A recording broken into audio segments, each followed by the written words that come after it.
বাসা বগুড়া শহরে। বগুড়া শহরে ইবনে সিনা ডায়াগনস্টিক সেন্টারের দেওয়ালের সঙ্গে লাগানো আমার বাসা। আমি যে মহল্লায় থাকি বগুড়া শহরে, ওই মহল্লায় একজন খ্রিস্টান বেচারা ভাড়া থাকে। বেচারা আমারে খুব মহব্বত করে। একদিন আমাকে বলতেছে, হুজুর আমাদের বাসায় আপনার দাওয়াত, খ্রিস্টমাস ডে উপলক্ষে, বড়দিন উপলক্ষে। বড়দিন মানে যীশু খ্রিস্টের জন্মদিন, ঠিক না? যীশু খ্রিস্ট মানে ঈসা আলাইহিস সালামকে ওরা বলে নাউজুবিল্লাহ আল্লাহর পুত্র। আমি বললাম, দেখেন আপনাদের বড়দিনের দাওয়াতে তো আমি যাইতে পারবো না, কারণ আমি যদি বড়দিনের দাওয়াতে যাই আল্লাহ কিয়ামতের দিন আমাকে বলবে, এ ফজলুল করিম আমার পুত্র কই পাইছিলে, সিধা জাহান্নামে যাও, ঠিক কিনা? আল্লাহর কোনো পুত্র নাই, আপনাদের এই ভ্রান্ত ধারণা বাদ দেন। খ্রিস্টান বেচারা একটু সামান্য মাইন্ড করছে। আমি তো আপনার মাইন্ড করে না, আপনার দাওয়াত আমি খাবো, তবে বড়দিন পার হয়ে যায়, ক্রিসমাস ডে পার হয়ে। আমি বললাম, দেখেন আমার জন্য কিন্তু মুরগি জবাই করিয়েন, সবজি পাকাইবেন, মাছ পাকাইবেন, কারণ কাফেরের জবাই করা জিনিস খাওয়া জায়েজ না। আমাকে বললে হচ্ছে ঠিক আছে, আপনার জন্য মাছ আর সবজি। আমি মনে মনে চিন্তা করলাম, বেচারার বাসায় যাইতেছি, কিছু নিয়ে যেতে হবে, খালি হাতে তো যাওয়া যায়। মিষ্টি নিব না দই নিব চিন্তা করতেছি, করতে করতে হঠাৎ করে মাথায় চিন্তা ঢুকছে যে একটা কোরআন শরীফ নিয়ে যাই। আল্লাহু আকবার। আমি একটা বাংলা অনুবাদ কোরআন শরীফ নিয়ে গেলাম, সঙ্গে আরেকটা কিতাব নিলাম, আর রাহিকুল মাকতুম, আমার নবীজির জীবনের গ্রন্থ, নবীজি কেমন ছিলেন, নবীজির জীবনটা কেমন ছিল, এগুলো বিস্তারিত লেখা হয়েছে আর রাহিকুল মাকতুমের ভিতরে। আমি একটা বাংলা অনুবাদ কোরআন শরীফ, আরবি নাই শুধু বাংলা, এরকম একটা বাংলা কোরআন শরীফ কিনে র্যাপিং পেপার দিয়ে মুড়িয়ে সুন্দর করে প্যাকেট করে নিয়ে গেছে। খ্রিস্টান বেচারা আমাকে বলতেছে, হুজুর এগুলো আবার দই মিষ্টি আছে তো? আমি বললাম, না দই মিষ্টি না, এটা সব সাইডে দামি উপহার যে আপনি। বেচারা বুঝতে পারল, আমাকে বলতেছে কি? আমি বললাম, আপনার জন্য একটা কোরআন শরীফ আনছি। আল্লাহু আকবার। বেচারা তো চোখ বড় বড় চিন্তা করছে, কি রে? আমি বললাম, দেখেন ঘাবড়ায়েন না, মানুষে মনে করে কোরআন শরীফ মুসলমানদের কিতাব, এটা ভুল কথা। কোরআন শরীফ গোটা পৃথিবীর মানুষের হেদায়েতের কিতাব, হুদাল লিন-নাস। ঠিক কিনা? মানুষে মনে করে মুহাম্মদ সাল্লাল্লাহু আলাইহি ওয়াসাল্লাম শুধু আমাদের নবী, এ কথা ভুল। মুহাম্মদ সাল্লাল্লাহু আলাইহি ওয়াসাল্লাম সমগ্র জগতের নবী। আমার নবীর নাম হলো ওয়ামা আরসালনাকা ইল্লা রাহমাতাল লিল আলামিন। নবী কি আমাদের না সবার? কোরআন শরীফ শুধু আমাদের না জগতের। এই জন্য কোরআনের পরিচয় হলো হুদাল লিন-নাস। আল্লাহ কি আমাদের না কাফেরদের? এই জন্য আল্লাহর পরিচয় রব্বুল আলামিন। আল্লাহর পরিচয় আল্লাহ সূরা ফাতিহার শুরুতে দিয়েছেন, আলহামদুলিল্লাহি রাব্বিল আলামিন। আমার আল্লাহর পরিচয় হলো রব্বুল আলামিন, আমার নবীর পরিচয় হলো রাহমাতুল লিল আলামিন, আর কোরআনের পরিচয় হলো হুদাল লিল আলামিন। আমি বললাম যে শোনেন, এই কোরআন শরীফ কিন্তু আপনারও কিতাব। আপনি খালি মনে করছেন কোরআন মনে মুসলমানদের বই, এ কথা ভুল, এটা আপনারও। আমি বললাম, আমি আপনাকে একটা বাংলা কোরআন শরীফ এই জন্য নিয়ে এসেছি, এই কোরআন শরীফে একটা সূরা আছে, সূরাটার নাম সূরা মারিয়াম। কি নাম? যাকে আপনারা মেরি বলেন, আমরা তাকে বলি মরিয়ম। আপনারা যাকে বলেন ডেভিড, আমরা তাকে বলি দাউদ। আপনারা যাকে বলেন সলোমন, আমরা তাকে বলি সুলাইমান। আপনারা যাকে বলেন যিশু, আমরা তাকে বলি ঈসা। আপনারা যাকে বলেন মসীহ, তাকে আমরা বলি মুসা। আপনাদের নবীকে আমরা মানি, বরং এগুলা সব আমাদের আপনাদের নবী একই। আমাদের কোরআন শরীফে আপনাদের মেরি, অর্থাৎ যার পুত্রের নাম হলো যিশু, এই মেরির নামে একটা সূরা আছে, সূরাটার নাম সূরায়ে মারিয়াম। আমরা বলি মারিয়াম, ওরা বলে মেরি। আমি বললাম, শোনেন, তা খ্রিস্টান বেচারা আমাকে বলতেছে, হুজুর আপনাদের কোরআন শরীফে আমাদের মেরির নামে সূরা আছে। আমি বললাম, কেন থাকবে না? মেরিকে আমরা রেসপেক্ট করি, সে আমাদের ইমরানের কন্যা। সুবহানাল্লাহ। বাইতুল মুকাদ্দাসের মসজিদের ইমাম ইমরান, ইনাম।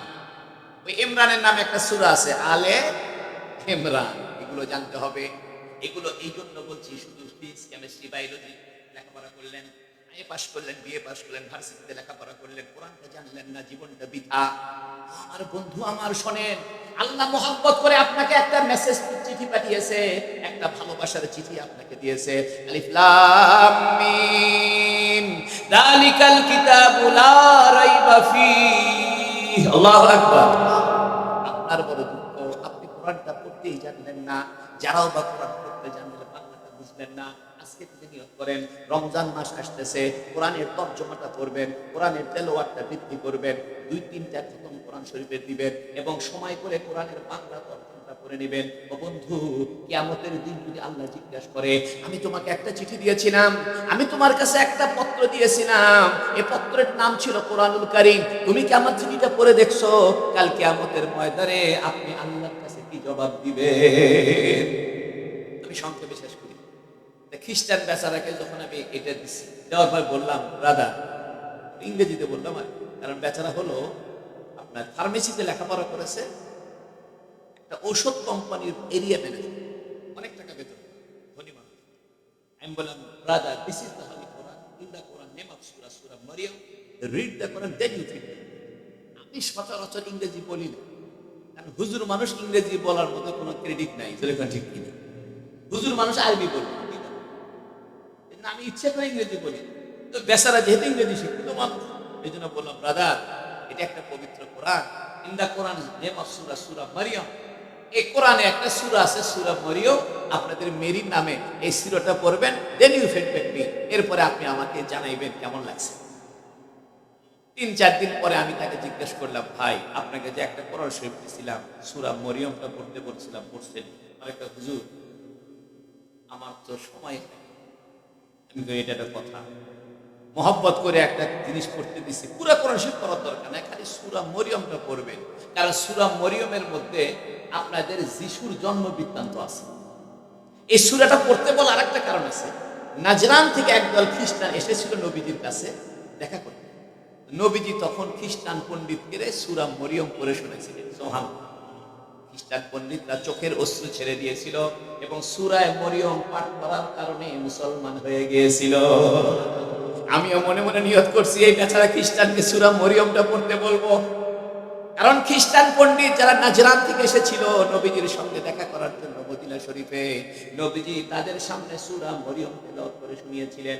আমিও মনে মনে ভাবলাম, রাসূল যেহেতু খ্রিস্টান পণ্ডিতদেরকে সূরা মরিয়ম শুনিয়েছেন, আমিও খ্রিস্টানটারে সূরা মরিয়মটা পড়তে দিই। আল্লাহু আকবার। তো বেচারা 4-5 দিন, 7 দিন, 8 দিন পরে আমি আবার জিজ্ঞেস করছি যে, আপনি সূরা মরিয়মটা পড়ছেন? সে বলতেছে, হুজুর, পড়লাম। কেমন লাগে?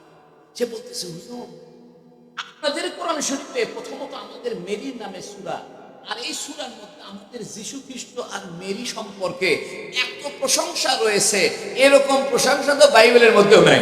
আল্লাহু আকবার। তাহলে দেরি করে না, মুসলমান হয়ে যাবে। কারণ কলা আলার কাজ কি? কলা বিক্রি, দুধ আলার কাজ, কাপড় আলার কাজ। আমরা যারা হুজুর মানুষ, আমাদের কাজ হলো মানুষের কাছে ইসলাম পৌঁছায় দেওয়া, যেরকম ঠিক। বেচারা বলতেছে, হুজুর, আপনি দেখি ডাইরেক্ট অ্যাকশন, একবারে আমাদের দাওয়াত দিলেন। আমি দাওয়াত তো দিব, ভালো কাজে দেরি করতে নাই, কি জন্য খ্রিস্টান থাকবেন? কারণ আপনাদের তো এই বাইবেলের কোনো হাফেজ নাই, আমাদের কোরআনের কি আছে? আমি বললাম, শোনেন, আপনাদের নবী শেষ নবী নয়, আমাদের নবী শেষ নবী। সে আমাকে বলতেছে, হুজুর, এটা কেমনে? আমি কইলাম, শোনেন, আপনি বিয়ে করছেন নি? বলতেছে, হুজুর, বিয়ে তো করছি, আমার ছেলে মেয়ে আছে, দেখেন। আমি, কোথায় বিয়ে করলেন? ওই গির্জাতে। আমি বললাম, তাহলে আপনাদের যিশুর সিস্টেমে, অর্থাৎ ঈসা আলাইহিস সালামের পদ্ধতি অনুযায়ী তো বিয়ে শাদী করছে। আপনার নবী ঈসা আলাইহিস সালাম, যিনি যার নবী হবে, সেই নবীর পদ্ধতি অনুযায়ী তার জীবন চলবে, ঠিক কিনা? আপনি খ্রিস্টান মানুষ, আপনার জীবন চলবে ঈসা নবীর পদ্ধতিতে, তাহলে আপনার বিয়ে শাদী তো ঈসা আলাইহিস সালামের পদ্ধতি অনুযায়ী করছে। হ্যাঁ। আমি বললাম, মিথ্যা কথা করেন না, ঈসা আলাইহিস সালাম বিয়েই করে নাই। ঈসা আলাইহিস সালাম কি করে নাই? 33 বছর বয়সে আল্লাহ ঈসাকে আসমানে তুলে নিয়েছেন। ঈসা আলাইহিস সালাম বিয়ে শাদী করেন নাই, সারা জীবনে ঈসা আলাইহিস সালাম যুদ্ধ করেন নাই, ঈসা আলাইহিস সালাম রাষ্ট্র পরিচালনা করেন নাই। আমি বললাম, শোনেন, যে নবী বিয়ে শাদী করে নাই, সেই নবীকে আপনি শেষ নবী কেমনে মানবেন? কারণ শেষ নবী হতে হলে মানুষের জীবনের সব মডেল উপস্থাপন করতে হবে, মানুষের জীবনে যা যা করণীয় সব দেখাইতে হবে। কিভাবে মানুষ বিয়ে করবে সেটাও নবীর থেকে জানতে হবে, নবী কিভাবে রাষ্ট্র চালাইতে হবে এটাও নবীর থেকে জেনে নিতে হবে, কিভাবে যুদ্ধ করতে হবে এটাও নবীর থেকে জেনে নিতে হবে। আপনার নবী তো রাষ্ট্র চালায় নাই, যুদ্ধও করে নাই, বিয়েও করে নাই, অতএব আপনার নবী শেষ নবী হতে পারে না। আমার নবী মুহাম্মদুর রাসূলুল্লাহ শেষ নবী। এই জন্য বন্ধুরা, আমাদের নবীর জীবন কমপ্লিট লাইফ, পূর্ণাঙ্গ পূর্ণাঙ্গ জীবন পাবেন। আপনার জীবনের যত সমস্যা, সব সমস্যার সমাধান আমার নবীর কাছে পাবেন। আপনি সকালে কিভাবে ঘুম থেকে উঠবেন, নবীর থেকে পেয়ে যাবেন। কিভাবে আপনি বাথরুমে যাবেন, নবীর থেকে পাবেন। কিভাবে চুল কাটবেন, নবীর থেকে পাবেন। কিভাবে নখ কাটবেন, নবীর থেকে পাবেন। কিভাবে খানা খাইবেন, নবীর থেকে পাবেন। কিভাবে বিয়ে শাদী করবেন, নবীর থেকে পাবেন। কিভাবে ব্যবসা করবেন, নবীর থেকে পাবেন। অর্থাৎ আপনার জীবনে যা যা করণীয়, প্রত্যেকটা করণীয় কাজ আপনি নবীর থেকে পেয়ে যাবেন। আপনাকে আমি চ্যালেঞ্জ দিলাম, একটা বিষয় দেখান যে ভাই এটা তো মোহাম্মদ সাল্লাল্লাহু আলাইহি ওয়াসাল্লাম থেকে পাইতেছি না, পারবেন না। আপনার জীবনে যা যা দরকার, প্রত্যেকটা দরকারি জিনিস আপনি রাসূলুল্লাহ সাল্লাল্লাহু আলাইহি ওয়াসাল্লামের জীবন থেকে পেয়ে যাবেন। এই জন্য রাসূলুল্লাহ সাল্লাল্লাহু আলাইহি ওয়াসাল্লাম বলেন, ওমা আরসালনাকা ইল্লা রাহমাতাল লিল আলামিন। বন্ধুরা আমার, কোরআন কার কিতাব? প্রমাণ কি? কোরআনের হাফেজ হওয়া যায়, কোরআন ছাড়া কোনো কিতাবের হাফেজ নাই।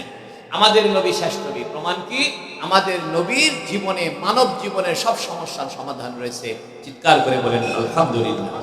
বন্ধুরা আমার, রাত্রি অনেক হয়েছে, আমি আর কথা বাড়াবো না। এখন ইনশাআল্লাহ আখরি মোনাজাত করা হবে। দুইটা আমলের কথা বলেছি, একটা হলো জিকির, করবেন তো ইনশাআল্লাহ। আর একটা হলো দরুদ শরীফের আমল, পারবেন তো ইনশাআল্লাহ। আর একটা হলো কোরআনের তরজমা পড়বেন, কোরআনের তেলাওয়াতও করবেন। প্রোগ্রাম বানান যে আমি রমজান মাসে পুরা কোরআনের তরজমাটা করে ফেলবো এবং সর্বনিম্ন 1 খতম কোরআন শরীফ করবো। পারবো তো ইনশাআল্লাহ। আল্লাহ আমাদের সবাইকে তৌফিক দান করুন, বলুন আমিন। ওয়া আখিরু দাওয়ানা